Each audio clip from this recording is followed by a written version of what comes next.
யாக்கோபு நிருபத்தை நம்ம பார்க்கிறோம். யாக்கோபு நிருபத்தில் 1 அதிகாரம் 1-4 வசனம் இன்றைக்கு நம்ம வாசிக்கலாம். தொடர்ந்து அடுத்த வாரங்களான தொடர்ச்சியாக நம்ம பார்க்கலாம். இன்றைக்கு நம்ம முதல்ல பார்க்கலாம் இந்த வசனம் வாசிக்குமா. தேவனுக்கும் கர்த்தராகிய இயேசு கிறிஸ்துவுக்கும் ஊழியக்காரனாகிய யாக்கோபு சிதறி இருக்கிற 12 கோத்திரங்களுக்கும் வாழ்த்துதல் சொல்லி எழுதுகிறதாவது, என் சகோதரரே, நீங்கள் பலவிதமான சோதனைகளில் அகப்படும் போது உங்கள் விசுவாசத்தின் பரீட்சையானது பொறுமையை உண்டாக்கும் என்று அறிந்து அதை மிகுந்த சந்தோஷமாக எண்ணுங்கள். நீங்கள் ஒன்றிலும் குறைவுள்ளவர்களாய் இராமல் பூரணராயும் நிறைவுள்ளவர்களாயும் இருக்கும்படி பொறுமையானது பூரண கிரியை செய்ய கடவுது. இந்த யாக்கோபு நிறுவனத்தை நம்ம வாசிக்கும் பொழுது முதல் வசனத்தில் போட்டிருக்கு, தேவனுக்கும் கர்த்தராகிய இயேசு கிறிஸ்துவுக்கும் ஊழியக்காரனாகிய யாக்கோபு சிதறி இருக்கிற 12 கோத்திரங்களுக்கு வாழ்த்து சொல்லி எழுதுவதாவது. இந்த யாக்கோபு யாரு? யார் இந்த யாக்கோபு?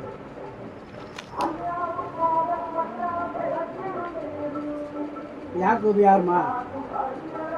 யாரோ சும்மா ஒரு லெட்டர் எழுதிருக்கிறாருன்னா படிச்சுட்டு போவோம், அதை விட்டுட்டு அப்படியா? இந்த யாக்கோபு யாருன்னா இயேசுடைய சகோதரன். யாரு? இயேசுவோடு கூட பிறந்ததான ஒரு சகோதரன், அவருடைய தம்பி. அவர் என்ன செஞ்சிருக்காரு? இந்த வசனத்தை, இந்த நிருபத்தை எழுதிருக்காரு. அவரும் யார் தான்? இயேசுவோடு பிறந்த சீடர்களில் அவரும் ஒருவராக இருந்தார்.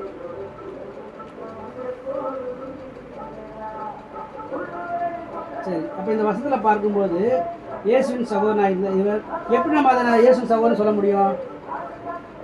இயேசுவின் சகோதரன் நான் சொன்னால் நீங்கள் நம்புவீங்களா? அதுக்கு வசன ஆதாரம் இல்லை. மத்தேயு சுவிசேஷ புத்தகம் 13 அதிகாரம் 55 வசனத்தில், இவன் தச்சனுடைய குமாரன் அல்லவா, இவன் தாய் மரியாள் என்பவள் அல்லவா, யாக்கோபு, யோசே, சீமோன், யூதா என்பவர்கள் இவனுக்கு சகோதரர் அல்லவான்னு சொல்லி என்ன செய்யிருக்காங்க? வசனம் போட்டிருக்கியா? என்னன்னு போட்டிருக்கவன்? தச்சனுடைய குமாரன், மரியாளுடைய பிள்ளைன்னு சொல்லி போட்டிருக்காங்க. மத்தேயு 13:55 இருக்கா? அடுத்து இன்னொரு வசனமும் ஆதாரமாக என்ன பார்க்கும்போது கலாத்தியர் 1 அதிகாரம் 19 வசனம். கலாத்தியர் 1:19.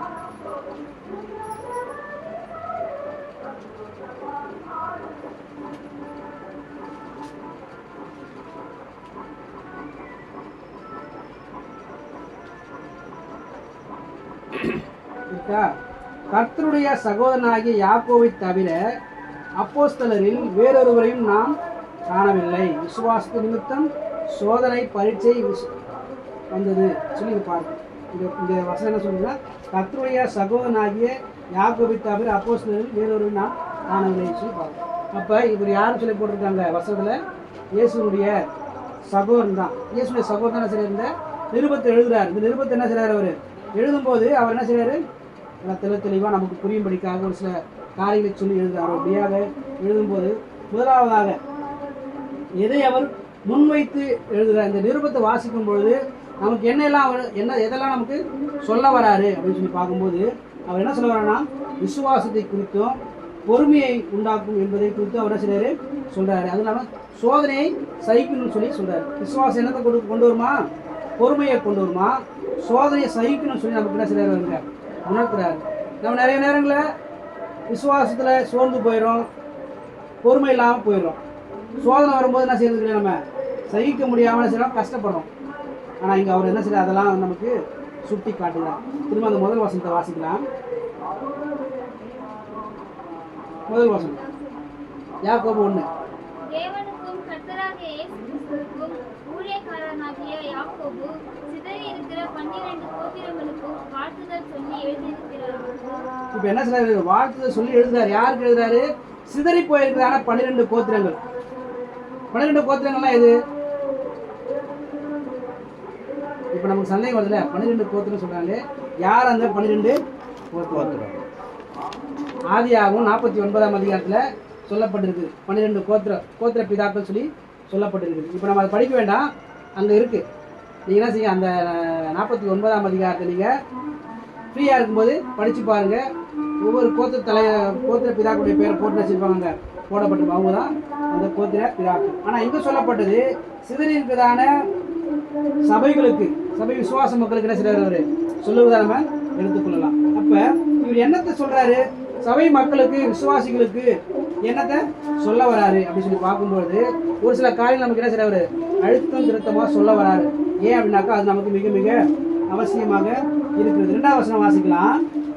என் சகோதரரே, நீங்கள் பலவிதமான சோதனைகளில் அகப்படும் போது அடுத்து உங்கள் விசுவாசத்தின் பரீட்சையானது பொறுமையை உண்டாக்கும் என்று அறிந்து அதை மிகுந்த சந்தோஷமாக எண்ணுங்கள்.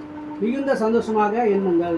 இந்த இடத்துல என்ன சொல்ல வரணும்னாக்கா, நாமெல்லாம் என்ன செய்யணுமா? துன்பப்படணும் அப்படின்னு சொல்ல வர. அப்ப என்ன செய்யணும்? துன்பப்படணுமா? சர்ச்சைக்கு வந்தால் சந்தோஷமா இருக்கும் பார்த்தாக்க துன்பப்படணும்னு சொல்லி சொல்ல வராது. நம்ம அதெல்லாம் துன்பப்படுறதுக்கு நம்ம தயாராக வரணுமா? நிறைய நேரங்கள் நமக்கு அப்படி துன்பம் வரும்போது, கஷ்டம் வரும்போது நம்ம இதெல்லாம் ஏன் தான் எனக்கு வருதே தெரியலையே நம்ம என்ன செய்யறோம் யோசிக்கிறோம். ஆனால் அதுக்கான காரணங்கள் இருக்கு. ஏன் நம்ம துன்பப்படுறோம் அப்படின்னு சொன்னால் 1 பேதுரு 1ஆம் அதிகாரம் 6லிருந்து 8 வசனங்கள் இப்படியாக இருக்குது. இதிலே நீங்கள் மிகவும் சந்தோஷப்படுகிறீர்கள். ஏனென்றாலும் துன்பப்பட வேண்டியது அவசியமானதால் இப்பொழுது கொஞ்ச காலம் பலவிதமான சோதனையினாலே துக்கப்படுகிறீர்கள். அழிந்து போகிற பொன் அக்னியாலே சோதிக்கப்படும். அதை பார்க்கலும் அதிக வெளியேறப்பட்டதாக இருக்கிற உங்கள் விசுவாசம் சோதிக்கப்பட்டு கிறிஸ்து வெளிப்படும் போது உங்களுக்கு புகழ்ச்சியும் கனமும் மகிமையும் உண்டாக காணப்படும். அவரை நீங்கள் காணாமல் இருந்தும் அவரிடத்தில் அன்பு கூறுவீர்கள். இப்பொழுது அவரை தரிசியாமல் இருந்தும் அவரிடத்தில் விசுவாசம் வைத்து சொல்லி முடியாத மகிமையால் நிறைந்ததுமாயிருக்கிற சந்தோஷம் உள்ளவர்களாய் களி கூர்ந்து சொல்லி இங்கே வசனம் சொல்லப்படுது. என்ன சொல்லப்படுதுனாக்கா, நீங்கள் மிகவும் சந்தோஷப்படுறீங்க. ஏன்னு சொன்னாக்கா துன்பப்பட வேண்டியது அவசியமா இருக்குது. என்ன சொல்லப்படுறீங்க? நம்ம துன்பப்பட வேண்டியது என்னவா இருக்கா? அவசியமா இருக்கு. எதுக்காக நம்ம துன்பப்படணும்? இப்பொழுது கொஞ்ச காலம் பலவிதமான சோதனையினாலே துக்கப்படுவீர்கள். அழிந்து போகிற பொன் எப்படி சோதிக்கப்படுதோ, தங்கம் எப்படி சோதிக்கப்படுதோ அது போல நாம் என்ன செய்யணுமா? சோதிக்கப்படும். எதுக்காக தங்கத்தை என்ன செய்யறாங்க? சோதிக்கிறாங்க. அது இன்னும் அதிகமாக மெருகேற்றும்படிக்காக. அது உண்மையான தங்கம் தானா, இல்லை அதாவது கலப்படம் ஏதாவது கலந்துருக்கா பார்க்கறதுக்கு என்ன செய்வாங்க? சோதிச்சு பார்ப்போம். என்ன செய்வாங்க? சோதிக்கிறதுக்கு என்ன செய்வாங்க? எப்படி சோதிப்பாங்க?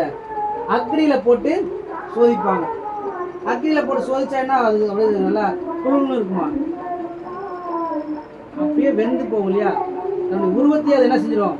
மாற்றிக்கணும். அப்படி உருவத்தையே மாற்றும்போது தான் தெரியும் அது உள்ளார தங்கம் எப்படி இருக்கு, தங்கம் எந்த அளவுக்கு மினுமினுப்பாக இருக்குது, தங்கம் எந்த அளவுக்கு அது பியூராக இருக்குது, எத்தனை கேரட் அது இப்படி சொல்லி எல்லாம் என்ன செய்ய முடியும்? பார்க்க முடியும். அதுபோல் நம்மளுடைய விசுவாசம் என்ன செய்யுது? சோதிக்கப்படுது. ஒவ்வொரு நாளும் நம்முடைய விசுவாசம் என்ன செய்யுது? சோதிக்கப்படுது. அந்த சோதனையில் நாம் சகிச்சிருக்கிறோமா?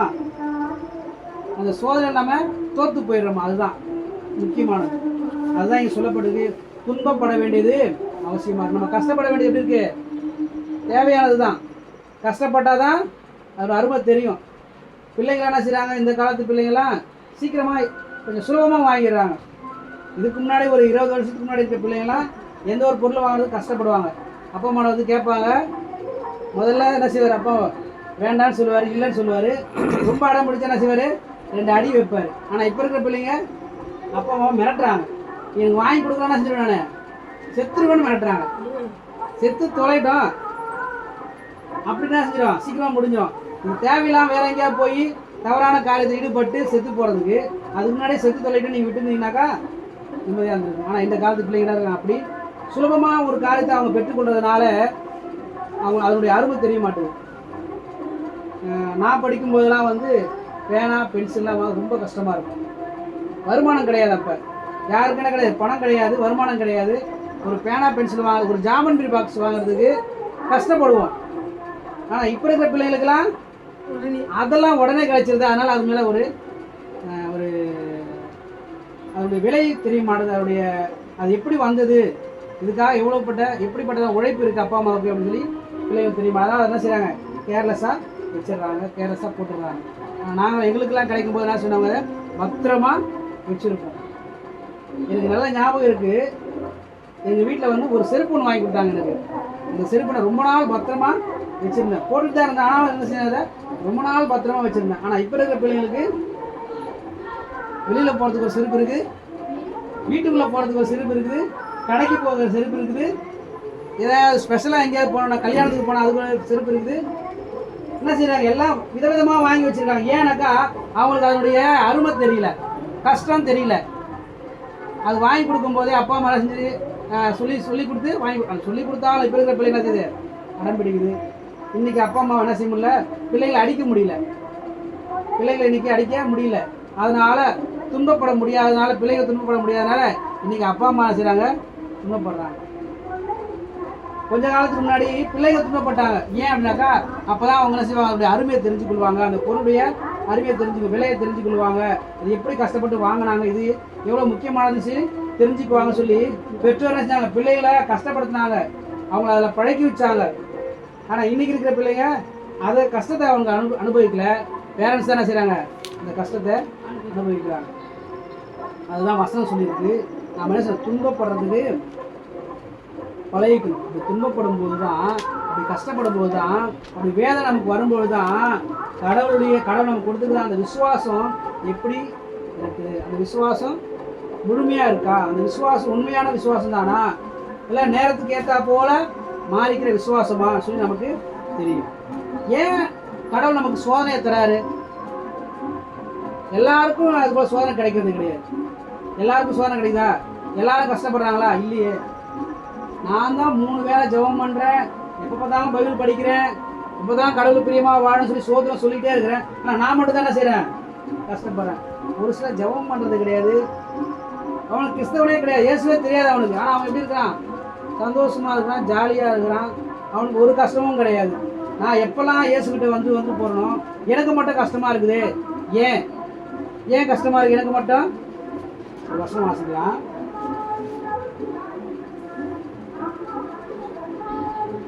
எபிரேயர் 12ஆம் அதிகாரம் 7-11. எபிரேயர் 12:7-11 வசனம் வாசிக்கும் பொழுது, நீங்கள் சிக்ஷையை சகிக்கிறவர்களாக இருந்தால் தேவன் உங்களை புத்திரராக எண்ணி நடத்துகிறார். தகப்பன் சிக்ஷையாத புத்திரன் உண்டோ? எல்லாருக்கும் கிடைக்கும் சிக்ஷை உங்களுக்கு கிடையாதிருந்தால் நீங்கள் புத்திரராயிராமல் வேசி பிள்ளைகளாக இருக்கிறீர்களே. அன்றியும் நம்முடைய சரீரத்தின் தகப்பன்மார்கள் நம்மை சிக்ஷிக்கும் போது அவர்களுக்கு நாம் அஞ்சி நடந்திருக்க நாம் பிழைத்திருக்கத்தக்கதாக ஆவிகளின் பிதாவுக்கு வெகு அதிகமாய் அடங்கி நடக்க வேண்டும் அல்லவா? அவர்கள் தங்களுக்கு நலமென்று தோன்றினபடி கொஞ்ச காலம் சிக்ஷித்தார்கள். இவரோ தம்முடைய பரிசுத்தமாக்கும் நாள் நாம் பங்குள்ளவர்களாகும் போது பொருட்டு நம்முடைய பிரயோஜனத்துக்காகவே நம்மை சிக்ஷிக்கிறார். எந்த சிக்ஷையும் தற்காலத்தில் சந்தோஷமாய் காணாமல் துக்கமாய் காணும். ஆயினும் பிற்காலத்தில் அதில் பழகினவர்களுக்கு அது ரீதியாக சமாதான பலனை தரும் என்று இந்த வசனம் வாசிக்கும். இந்த வசனம் என்ன சொல்ல வருது? சிக்ஷை கிடைக்கலாம் என்னவாயிடுதான், அது பிள்ளையே கிடையாது. என் பிள்ளையை நான் என்ன செய்கிறேன், நேசிக்கிறதுனால சிக்ஷிக்கிறேன். என் பிள்ளை நேசிக்கிறதுனால அவன் தப்பு செய்யும்போது என்ன செய்யணும், தண்டனையே கொடுக்குறான். அப்படி தண்டனை கொடுக்கல, தப்பு செய்யும்போது அந்த பையனை கண்டிக்கல சொன்னால் அந்த பிள்ளை ஆடு பிள்ளையாடு தான் ஏசி பிள்ளைன்னு சொல்லி வசனம் சொல்லுது. என் பிள்ளையை நான் செய்வேன், கட்டாயம் ஒழுங்காக வளரணும்னு சொல்லி ஆசைப்படுவேன், அதனால் அவனை பனிஷ்மெண்ட் கொடுத்து நடத்துவேன். அதுபோல் இந்த உலகத்தில் இருக்கிற நாமளே, இந்த உலகத்தில் வாழ்ற பொல்லாத பெற்றோர், நம்மளை குறித்து வசனம் என்ன சொல்லுதுன்னா, பொல்லாத பெற்றோர் சொல்லி தான், பொல்லாதவர்களாகிய நீங்களே உங்கள் பிள்ளைகளுக்கு நல்ல ஈவுகளை கொடுக்க அறிந்திருக்கும் போது அப்படி சொல்லியிருக்கு. இப்படி வசனம் என்னன்னு சொல்லியிருக்கு, நம்மளை பார்த்து நல்ல பெற்றோர்கள் நம்மளாம் பொல்லாத பெற்றோர். நாமளே நம்முடைய பிள்ளைங்களை நேசிக்கும் பொழுது கடவுள் என்ன செய்கிறாரா, அதிகமாக நேசிக்கிற அப்படின்னால தான் நமக்கு என்ன செய்கிறாரு, சிக்ஷையை கொடுக்குறாரு. நமக்கு ஒரு சில நேரங்களில் நம்ம என்ன செய்கிறார், அவர் சோதிக்கிறார். ஒரு சோதனையை கொடுத்து இந்த சோதனையை எப்படி அதை மேற்கொள்கிறான், இதில் எப்படி அவன் தாங்குகிறான். அநேக நேரங்கள் நம்ம சோதிக்கிறோம், அநேக விதமாக சோதிக்கப்படுறோம். ஏதாவது ஒரு சோதனையை சொல்லுங்க பார்ப்போம். இந்த சோதனை எனக்கு என்ன செய்யுது, ரொம்ப ரொம்ப கஷ்டமாக இருக்குன்னு ஏதாவது ஒன்று சொல்லுங்க பார்ப்போம். யாரா ஒன்று சொல்லுங்க, எனக்கு ரொம்ப சோதனையாகவே இருக்குன்னு.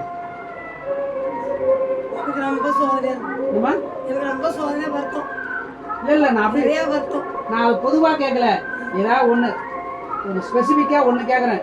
இது எனக்கு ரொம்ப சோதனையாகவே இருக்குது, எப்போவுமே இது எனக்கு சோதனையாகவே இருக்குது. ஏதாவது ஒன்று ஞாபகம் இருக்கா? சோதனையே வரலையா? சொல்லப்பா எல்லாரும். ஹலோ, சோதனையே வரலையா என்னாச்சு? சொல்லுங்க. ஏதாவது ஒரு வாழ்க்கையில சோதனையே வந்தது கிடையாதா? சொல்லு, எல்லாருமே சொல்லுங்க பாப்போம். ஒரு சார் எல்லாரும் சொல்லுங்க. சோதனையே வந்தது இல்லை. என்ன ஒண்ணு எல்லாரும் ஒன்று சொல்லுங்க. எல்லாரும் சொல்லுங்க பாப்போம். எல்லாரும் சொல்லுங்க. ஒரு சோதனை சொல்லுங்க. எனக்கு நான் ஒரு சோதனை சொல்லவா? எங்க வீட்டுல என்னை எப்ப பார்த்தாலும் என்ன செய்யறாங்கன்னா கோவப்படுறேன் சொல்லிட்டே இருக்கிறாங்க. ஆனா என்னால கோவப்படாம இருக்கவே முடியல. Right, okay. எதுக்கு தான் கோவப்படுறேன் நானு? அவங்களுக்கு வாய்ப்பு கொடுங்க. சொல்லுங்க, சோதனை சொல்லுங்க. அதான் என்ன சோதனை கேட்கறேன் நானு. பையன் வந்து சரியில்லாதனால அவங்களுக்கு ஒரு சோதனை. நீங்க சொல்லுங்க. நீங்க சொல்லுங்க. பையன் வேலைக்கு போக மாட்டானே அவங்களுக்கு என்னவா இருக்கு? கஷ்டமாவே. நீங்க சொல்லுங்க. நிறைய சோதனை. ஒரு சோதனை தான் கேட்கறேன், நிறைய கேட்கல. வீடை வீடு கட்டிட்டே இருந்தாங்க, நின்று போச்சு. இப்ப என்ன அவங்களுக்கு ரொம்ப கஷ்டமா இருக்கு. இப்ப நான் வீட்டை கட்டி முடிப்பது தெரியல. ஒரே அவங்களுக்கு என்ன இருக்கு? கட்டுவனா கட்ட மாட்டேனா, எப்ப கட்டுவேன்னு தெரியலையே, நான் உடனே முடிச்சலாம்னு நினைச்சேன், இழுத்துட்டே போதேன்னு சொல்லி அவங்களுக்கு அது ஒரு ரைட், ஓகே. நீங்க என்னம்மா சோதனை உனக்கு? வேலை கிடைக்கலன்னு ஒரு சோதனை சொல்லலாம். என் சரீரத்தில் பலவீனமா இருக்கு, அது ஒரு சோதனை. நீ என்னடா எல்லாம் விட ஒரு மாதிரி பிரம்ம பட்சப்போ ஒரு மாதிரி இருக்கு. என்னாச்சு? நீங்க வந்து இது சோதனையா? இதெல்லாம் சோதனை கிடையாது அப்படின்னு நினைக்கிறீங்க நீங்க. இதெல்லாம் மேற்கொள்ள முடியுமாச்சு என்னால? நம்ம என்ன செய்வோம்? இது என்னால மேற்கொள்ள முடியும். இப்போ வந்து என்கிட்ட ஒரு ஃபோன் இருக்கு. இந்த ஃபோனில் இன்டர்நெட் இருக்கு. என் ஃபோனில் வந்து அன்லிமிட்டெடு போஸ்ட்பெய்டு இருக்கு. அன்லிமிட்டெட் இன்டர்நெட் வரும். எவ்வளோ நாள் பார்த்துக்கலாம். நான் என்ன செய்யலாம்? எவ்வளோ நாளாக யூஸ் பண்ணலாம், டவுன்லோட் பண்ணலாம், அப்லோடும் பண்ணலாம். நிறையா இருக்குது. நான் அதை கீழே வைக்கணும் அவசியம். எப்போ ஒன்று என்ன செய்யலாம்? யூடியூப்பில் வீடியோ பார்த்துட்டே இருக்கலாம். ஆனால் அது எனக்கு சோதனையாக போயிடக்கூடாது. என்ன செஞ்சிடக்கூடாது? ரொம்ப நேரம் யூஸ் பண்ணால் அது சோதனை தான். விற்கலாமா வேணாம்? எடுத்துகிட்டே எதுனா கீழே வைக்கலாமா வேண்டாம்? இன்னும் கொஞ்ச நேரம், இன்னும் கொஞ்ச நேரம் நான் என்ன செய்கிறேன்? ஒரு வீடியோ பார்க்குறேன். இன்னும் கொஞ்ச நேரம் என்ன செய்கிறேன்? ஒரு பாட்டு கேட்குறேன். இன்னும் கொஞ்ச நேரம் நான் இதை பண்ணுறேன். சின்ன வருது இல்லையா? ஆனால் விற்கணும்னு தோணுது, ஆனால் விற்க முடியல. எடுத்துட்டேன், விற்கணும்னு நினைக்கிறேன், என்னால் விற்க முடியல. இன்னைக்கு உபவாச ஜபம், சாப்பிடாம உபவாசம் இருந்து ஜெபிக்கணும்னு நான் நினைச்சேன். நினைச்சிட்டேன். ஆனால் வீட்டில் என்னது வாசனை? இன்னைக்கு தான் சிக்கன் குழம்பு நினைச்சிருக்காங்க. ஐயோ, இன்னைக்கு போய் உபவாசம் அன்னைக்கு போய் நினைச்சிருக்காங்க, சிக்கன் குழம்பு வச்சுட்டாங்க. நான் எப்படி சரி அடுத்த வாரம் பார்த்துக்கலாம் உபவாசத்தை. அது ஒரு சோதனை. இப்போ நான் இங்கிருந்து போகணும். எங்கே போனோம்? அந்த மெயின் ரோடுக்கு போனோம். அப்புறம் அது திடீர்னு ஒரு வேலை வந்துருச்சு. உடனே வர சொல்கிறாங்க, போயாச்சு. இப்போ நான் எப்படி இங்கிருந்து நடந்து போகுது? அப்புறம் இந்த அக்கறை சரியில்லானே கூடவே போயிருக்கலாமே, இவ்வளோ தூரம் எப்படி நடந்து போவேன் நான்? அது எனக்கு ஒரு சோதனை. அது போல் செய்ய முடியும், ஆனால் செய்யறதுக்கு என்ன வராது? மனசு வராது. மனசு என்ன செய்யும்? இதை விட்டுப்பா, இதெல்லாம் முக்கியமா, இதெல்லாம் ஒரு முக்கியமா அப்படின்னு நம்முடைய மனசை மாற்றும். அப்படிப்பட்ட நேரத்தில் அந்த சோதனையை நம்ம எப்படி மேற்கொள்கிறோம்? கடவுளுக்கு பிரியமாக அதை செய்கிறோமா? கடவுளுக்கு பிரியமாக செய்கிறோமா? இல்லை நமக்கு சுயநலத்துக்காக அதை மாற்றிக்கொள்கிறோமா? சுயநலத்துக்கு இன்னும் கொஞ்ச நாள் சந்தோஷமா நான் செய்யலாம் இருக்கிறேன்னா, இல்லை கடவுள் பார்க்குறாரு, கடவுளுக்கு மறைவானது ஒன்றுமே இல்லை அப்படின்னு நான் நினைக்கிறேன்னா அது ரொம்ப முக்கியம். அப்போ அப்படி அந்த சோதனையில் நம்ம சகிச்சிருப்போம் சொன்னால், சோதனையை நம்ம மேற்கொள்வோம் சொன்னால் கடவுள் நம்ம கிட்ட செய்வார், விலங்கு தருவார். இதெல்லாம் எதுக்காக இந்த சோதனைலாம் வந்தாக்கா, நம்ம கடவுளுடைய பிள்ளை, தேவன் நேசிக்கிற தேவனுடைய புத்திரனாக இருக்கிற அப்படின்னாலே நம்ம என்ன செய்யறாங்க? கடவுளே சோதிக்கிறார் சொல்லிங்க வசனம் சொல்லிங்க. அப்படின்னாலே சோதிக்கப்பட்ட பின் நான் சுத்த பொன்னாக விளங்குவேன்னு சொல்லி யோபு சொல்றாரு. ஆனாலும் நான் போகும் வழியை அவர் அறிவார், அவர் என்னை சோதித்த பின் நான் பொன்னாக விளங்குவேன்னு சொல்லி யோபு 23:10 வாசிக்கிறோம். நம்மளெல்லாம் சோதிக்கிறது எதுக்காக? நாம் இன்னும் அதிகமாக நம்முடைய விசுவாசத்தில் மெருகூட்டுப்பட காணப்பட, இன்னும் அதிகமாக நம்ம விசுவாசம் பெறப்பட, இன்னும் அதிகமாக கடவுளுக்கு பிரியமாய் வாழ, அதுக்காக என்ன செய்றாரு? அவரு நம்மளை சோதிக்கிறார். அப்படி சோதிக்கும் போது நம்ம என்ன செய்யக்கூடாது? சோர்ந்து போகக்கூடாது. அவர் என்ன செய்யறாராம்? சோதித்து நம்மை புடமிடுகிறார். சங்கீதம் 66:10-12 சொல்லுது, தேவனே எங்களை சோதித்து வெள்ளியை புடமிடுகிறது போல எங்களை புடமிட்டீர், எங்களை வலையில் அகப்படுத்தி எங்கள் இடுப்புகளின் மேல் வருத்தமான பாரத்தை ஏற்றினீர், மனுஷரை எங்கள் தலையின் மேல் ஏறி போக பண்ணினீர், தீமையையும் தண்ணீரையும் கடந்து வந்தோம், தீயையும் தண்ணீரையும் கடந்து வந்தோம், செழிப்பான இடத்தில் எங்களை கொண்டு வந்து விட்டு நம்ம ஒரு நல்ல ஒரு இடத்துக்கு, ஒரு ஆசீர்வாதமான ஒரு இடத்துக்கு நம்மளை கொண்டு போகிறதுக்காக தான் கடவுள் என்ன செய்கிறாரா? சங்கீதம் சோதனையை சங்கீதம் 66:10-12. சரி. அப்போ நம்மளையெல்லாம் கடவுள் என்ன செய்கிறாரா? ஒரு நல்ல ஒரு இடத்துக்கு கொண்டு போகிறதுக்காக தான் ஒரு சோதனையை கொடுக்குறாரு. இஸ்ரேல் ஜனங்கள் இருந்தாங்க இல்லையா, 40 வருஷம் என்ன செஞ்சாங்க? அவங்க வனாந்திரத்தில் போனாங்க. 40 வருஷம் போக வேண்டிய வழியே கிடையாது, 40 நாளில் போக வேண்டிய வழி அது. இவங்க என்ன செஞ்சாங்க? 40 வருஷம் போனாங்க. எதனால்? இவங்கெல்லாம் என்ன செஞ்சாங்க? இந்த அவங்க பஞ்சம் பிழைக்க போனாங்க. எங்கே போனாங்கன்னா அவங்க ஃபாரின் போனாங்க. ஃபாரினுக்கு என்ன செஞ்சாங்க? பஞ்சம் பிழைக்க போனாங்க. யார் முதல்ல போனது? எகிப்துக்கு யார் முதல்ல போனது? அந்த ஸ்டோரி தெரியுமா உங்களுக்கு? எகிப்துக்கு முதல்ல போனது யாருனாக்கா யோசேப்பு. யோசேப்பு எப்படி போனார்? அடிமையாக போனார். யோசேப்பு யார் தெரியுமா? யாக்கோபுடைய பிள்ளை, சகோதரர் இல்லை, பிள்ளை. யாக்கோபுக்கு 12 பிள்ளைகள், புத்திரைகள். நான் இப்போ சொன்னேன் இல்லையா, ஆதியாகமம் 49 போட்டிருக்கு கோத்திர பிதாக்கள் சொல்லி. அந்த கோத்திர பிதாக்கள் இருக்கக்கூடியவங்க தான் இவங்களாம். அதில் யோசேப்பு தான் முதல்ல செஞ்சார், அங்கே எகிப்துக்கு கொண்டு போகப்பட்டார். எப்படி கொண்டு போகப்பட்டார்னாக்கா, அவருடைய சகோதரர்களால் கூட பிறந்தவங்களாலே ஏமாற்றப்பட்டு வஞ்சிக்கப்பட்டு குழியில் போட்டாங்க. அதுக்கப்புறம் செஞ்சாங்க, எடுத்து செஞ்சாங்க, விற்றுட்டாங்க. அந்த வழி பிரயாணமாக போகிற மக்கள்கிட்ட விற்றுட்டாங்க. அவங்க எடுத்து என்ன செஞ்சாங்க? எகிப்தில் போட்டாங்க. எகிப்தில் ஒரு அடிமையாக போனதுக்கப்புறம் அங்கே ஒருத்தன் அவனை வாங்கி அவனை அவன் வீட்டு வேலையில் வச்சுருக்கான், வீட்டு வேலைக்கு வச்சுருக்கான். அப்போ வீட்டு வேலைக்கு வச்சுருக்க இடத்துலேயே அவனை செஞ்சான், கடவுளுக்கு பிரிமை தான் வாழ்ந்தான். இருந்தாலும் அங்கேயும் அவனுக்கு என்னது? ஒரு சோதனை வந்து அவனை ஜெயிலுக்கு போக வேண்டிய சூழ்நிலை வந்து. அப்படி ஒரு பெரிய ஒரு ஸ்டோரி அது. அப்படியே சுற்றி அவன் என்ன செஞ்சான்? இப்போ அந்த நாட்டுக்கே ஒரு அதிபதியாக மாறிட்டான். கடவுள் என்ன செஞ்சார்? அந்த உண்மையை பார்த்து கடவுள் அவனோடு இருந்தபடினால அவன் என்ன செஞ்சார்? இதெல்லாம் ஒரு முக்கியமான ஒரு நிகழ்வு. இதில் இப்போ அவன் கூட பிறந்த எல்லாரையும் என்ன செய்யறாரு? திரும்ப அவனுடைய தேசத்துக்கு எகிப்துக்கு வர வைக்கிறார். கானானில் இருக்கிறாங்க. இப்போ எல்லாரும் திரும்ப எகிப்துக்கு வராங்க. எகிப்துக்கு வந்ததுக்கப்புறம் என்ன செய்கிறாங்க? எல்லாரும் அங்கே அப்படியே பழகுறாங்க. ஆடு மேய்க்கிற வேலை கொடுத்தாங்க அவங்களுக்கு ஆடு மட்டும் தான் மேய்க்க தெரியும். ஆடு மட்டும் தான் அவங்களுக்கு மேய்க்கிற வேலையாது. அந்த வேலையை தான் செஞ்சுட்டு இருந்தாங்க. அப்படியே அங்கே கொஞ்ச நாள் இருந்து அப்படியே நல்லா இருந்து நினைச்சாங்க. அப்படியே பெருகி அங்கே போய் கடவுளுக்கு பிரியமாக கடவுள் சொன்னதான வழியை விட்டுட்டு அவங்க என்ன செஞ்சாங்க? கொஞ்சம் மாறிட்டாங்க. கொஞ்சம் என்ன செஞ்சாங்க? மாறிட்டாங்க. கடவுள் எதெல்லாம் அருவருக்கிறாரோ அதெல்லாம் அவங்க செஞ்சாங்க, பழக்கத்தில் கொண்டு வந்துட்டாங்க. விக்கிரக ஆராதனைக்கு நேரம் அவங்க என்ன செஞ்சாங்க? கடந்து வந்தாங்க. அப்புறம் கடவுளுக்கு பிரியமில்லாத ஐஸ்வர்யத்தின் மேலே அவங்களுக்கு ஆசை வந்தது. எதெல்லாம் கடவுள் வெறுக்கிறாரோ அதையெல்லாம் இவங்க நேசிக்க ஆரம்பித்ததுனால அவங்களுக்கு என்ன செஞ்சு? இப்போ பனிஷ்மெண்ட்டு கிடச்சிது. அங்கேயே என்ன ஆகிட்டாங்க? அவங்க அடிமையாக போனது ஒருத்தன் தான். அவன் என்ன ஆகிட்டான்? கவர்னராக மாறிட்டான்.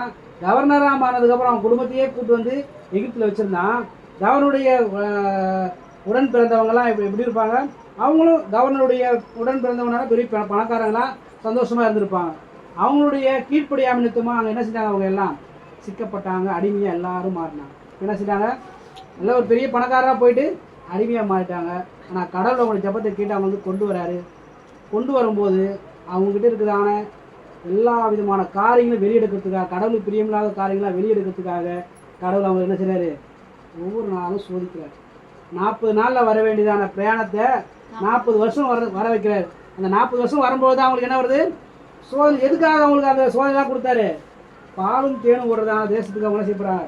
போகிறோம். நாமும் எங்கே போக போகிறோம்? நித்திய ஜீவனுக்கு நேராக, பரலோகத்துக்கு நேராக நம்ம போக போகிறோம். அப்போ நம்ம பரலோகத்துக்கு போகணுன்னாக்கா உடனே போயிட முடியுமா? நடுவில் என்ன கிடைக்கும்? சோதனைகள் கிடைக்கும். அந்த சோதனையை நம்ம என்ன செய்யணும்? பொறுமையோடு கூட சகிக்கணும். சோதனை சகிக்கிற மனுஷன் பாக்கியவான். யாரெல்லாம் சோதனை சகிக்கிறாங்களோ அவங்கள என்னவா இருக்கிறாங்களா? பாக்கியவானாக இருக்கிறாங்கன்னு சொல்லி பார்க்கணும். நம்ம பாக்கியவானாக இருக்கிறோம். இந்த சோதனை நம்ம சகிக்கும் பொழுது, நம்ம விசுவாசம் சோதிக்கப்படும் பொழுது நாம் பொன்னாக விளங்குவோம். கடவுள் விரும்புகிற பிரகாரமாக நம்முடைய வாழ்க்கை மாறும். நித்திய ஜீவனுக்கு நேராக கடவுள் என்ன நம்மை அழைத்து செல்வார். ஆகினாலே அதைத்தான் அங்கே யோபு என்ன செய்றாரு? யாக்கோபு என்ன சொல்றாரு? சொல்லியிருக்கிறாரு, உங்கள் விசுவாசம் என்ன செய்யும்? சோதிக்கப்படும். அந்த சோதிக்கப்படும் போது நீங்கள் பொறுமையோடு கூட நீங்கள் என்ன செய்ய? சகித்து கொள்ளுங்க. உங்களை என்ன செய்யாது? நித்தியத்துக்கு நேராக, ஆசீர்வாதத்துக்கு நேராக அது கொண்டு செல்லும். நாம் வீட்டில் சோதிக்கும் பொழுது சோதனை வரும், பரீட்சை வரும். சோதனை எதை காட்டுது? பரீட்சை எதை காட்டுது? பரீட்சை வந்து நம்ம எந்த அளவுக்கு தேறி இருக்கிறோம், எந்த அளவுக்கு மார்க் எடுக்கிறோம் அதை காட்டுது. சோதனை வந்து நம்ம முழுவதுமாக நம்ம மாற்றக்கூடியதாக இருக்குது. சோதனை யார் தருவா? பிசாசு தருவான். ஆண்டவருடைய அனுமதியோடு கூட சோதனையை பிசாசு தருவான். ஆனால் பரீட்சை என்பது கடவுள் வைக்கிறது. எந்த அளவுக்கு நீ தேடி இருக்கிற, எந்த அளவுக்கு விசுவாசத்தில் நீ வளர்ந்துருக்கிற, எந்த அளவுக்கு கடவுளை பற்றி நீ தெரிஞ்சு வச்சிருக்கிறேன்னு சொல்லி சொல்கிறது. ஆகினால சோதனை நம்மளை முற்றிலுமாக நம்ம மாற்றும், பரீட்சை நம்ம இன்னும் தேடி வர செய்யும். ஆகினால நாம் சோதிக்கப்படும் போது சோர்ந்து போகாமல் அந்த சோதனை பொறுமையாக இருக்கும்னு சொன்னால், சகித்து கொள்வோம்னு சொன்னால் கடவுள் நிச்சயமாக நம்முடைய செய்வார். அதுலேருந்து தேடி வருவதற்கு பலன் தருவார். அதுதாங்க யாக்கோபு நமக்கு சுட்டி காட்டுது. அதனால் நம்ம விசுவாசமானது சோதிக்கப்படும் போது சோர்ந்து போகாமல், ஆண்டவரை நான் இன்னும் அதிகமாக பலனுள்ளாய் மாற, என்னுடைய விசுவாசமானது மெருகேற்றப்பட, நான் இன்னும் பொன்னாக ஜொலிக்கப்பட எனக்கு உதவி செய்யுங்க ஆண்டவர் சொல்லுங்க. ஆண்டவரை கேளுங்க, நாம் யாரும் ஆண்டவரை கேட்போம். கர்த்தர் நிச்சயமாகவே நமக்கு அப்படிப்பட்டதான பலனை தருவாராக. நாம் கண்களை மூடி ஆண்டவரத்தில் கேட்போம். ஆண்டவரே எனக்கு உதவி செய்யுங்க ஐயா. ஆண்டவரே, இந்த யாக்கோபு சொன்னது போல ஆண்டவரே எங்களுடைய வாழ்க்கையை நாங்கள் சோதிக்கப்படும் போது சோர்ந்து போகாமல் அவைகளே நாங்கள் தேடி வர பொறுமையோடு சகித்து கொள்ள எங்களுக்கு உதவி செய்யுங்க ஆண்டவரப்பா. ஆண்டவரை கேட்போம்.